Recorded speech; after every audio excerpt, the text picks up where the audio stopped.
Jean-Marc Morandini pour le Grand Direct de l'Actu. Après un hiver particulièrement pluvieux, les commerçants attendaient avec impatience les soldes d'été, les consommateurs aussi. Le retour du beau temps devrait doper les ventes. Attention toutefois aux arnaques qui se glissent dans les rayons. On va tenter ce matin de répondre à toutes vos questions. A-t-on le droit d'échanger ou de se faire rembourser un article acheté en solde? Les soldes sur Internet obéissent-ils à d'autres règles? Quelle différence entre vente privée, promotion et solde? 3921, Standard Europe 1, si vous avez des questions. D'abord, Maître Roland Pérez, bonjour. En un mot, rappelez-nous ce que prévoit la loi en matière de solde. Alors, en matière de solde, on ne fait pas n'importe quoi. En fait, pour différencier tout ce que vous venez d'indiquer, à savoir les promotions, les déstockages, les liquidations, les ventes privées, les soldes, c'est le seul moment, Julie, écoutez bien, c'est le seul moment où votre commerçant préféré va pouvoir vendre à perte. Toute l'année, on n'a pas le droit, c'est un délit de vendre à perte. Vendre moins cher qu'au prix où on a acheté est interdit en France. Et les soldes, c'est vraiment le moment où on va écouler à grande vitesse. Il faut savoir que les soldes représentent à peu près 20% du chiffre d'affaires d'une entreprise, 20% du chiffre annuel d'une entreprise, d'une boutique, d'un magasin.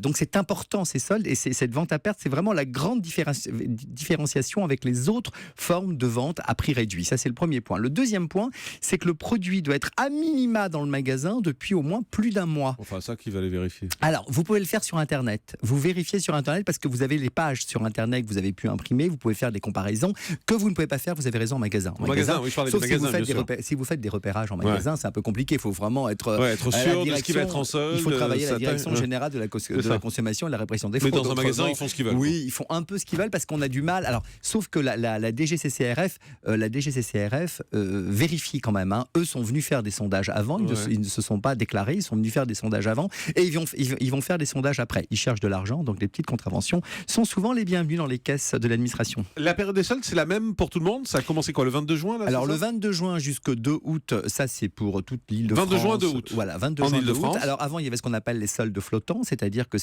il y avait 5 semaines et on laissait aux commerçants la possibilité d'avoir une semaine. Non, c'est terminé. C'est 6 semaines pour tout le monde, mais par exemple dans le sud, elles vont commencer le 5 juillet par exemple sur la Côte d'Azur. Elles vont commencer en Corse, je crois, le 12 ou le 13 juillet. Et qui décide en fait? C'est la commune qui va décider. Généralement, voilà, c'est le conseil général qui va décider avec les commerçants, avec l'accord des commerçants. Alors, on parlait à la fois d'Internet, on parlait des magasins. Est-ce que les soldes, c'est plus intéressant sur Internet?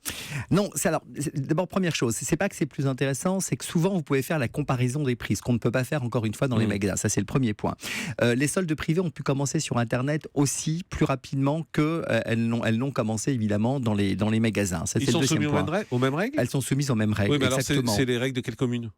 Non, c'est la France, c'est la réglementation nationale. Il n'y a pas de difficulté là-dessus. Mais cette comparaison des prix, vous pouvez plus facilement le faire sur Internet parce que vous pouvez aller sur plusieurs sites pour voir le produit le moins cher. Dans les magasins, aller faire tous les magasins, c'est un peu plus compliqué pour un même produit.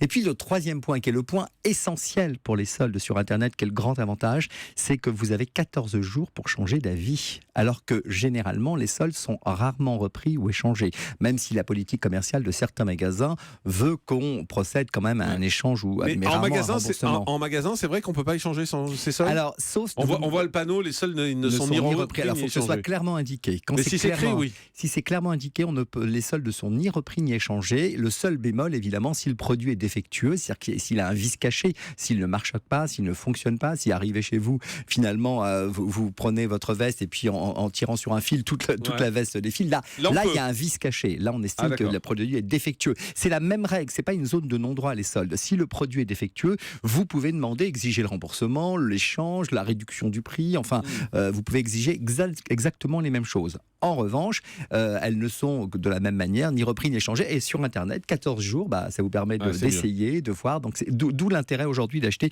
souvent sur Internet. Alors, je crois que vous avez 5 conseils précis à nous donner pour bien réussir ces soldes. Allez-y, premier conseil. Alors, il faut pour faire des bonnes affaires, il faut quand même être dans les premiers. Il ne faut pas attendre le 2 août. Parce que, je vous l'ai dit, il faut que le produit soit depuis plus d'un mois dans un magasin. Donc, ça veut dire que les bonnes affaires, elles vont vite partir. Vous n'aurez plus votre taille, vous n'aurez plus le produit. Donc, il faut aller vite. La deuxième chose, chose qu'il faut faire, c'est il faut regarder les faux soldes. Il faut faire attention aux faux soldes. Quand je dis les faux Vérifier que soldes, c'est bien un produit qui était en vente qui étaient en avant, vente à tel avant, prix. exactement. Et puis surtout, quand je dis les faux soldes, c'est aussi des produits qui sont par exemple, un produit qui a très bien marché cet été. On se dit, on va en faire un en mauvaise qualité, un espèce de produit low cost, le même qu'on va spécialement fabriquer pour le vendre. Là, C'est attention, dégueulasse. bah oui, mais c'est comme ça. Hein. Donc, 1, on tarde pas trop. 2, on vérifie que le produit est bien soldé. Vous 3, regardez bien le prix de référence et le prix soldé. Il faut qu'il soit indiqué. Il faut que vous puissiez faire la différence, sauf si toute la collection est proposée à moins 50%, par exemple. Vous pouvez faire la comparaison des prix. Encore une fois, vous allez sur des sites pour faire la comparaison des prix. Et le dernier point, vous pouvez normalement échanger le produit s'il est défectueux.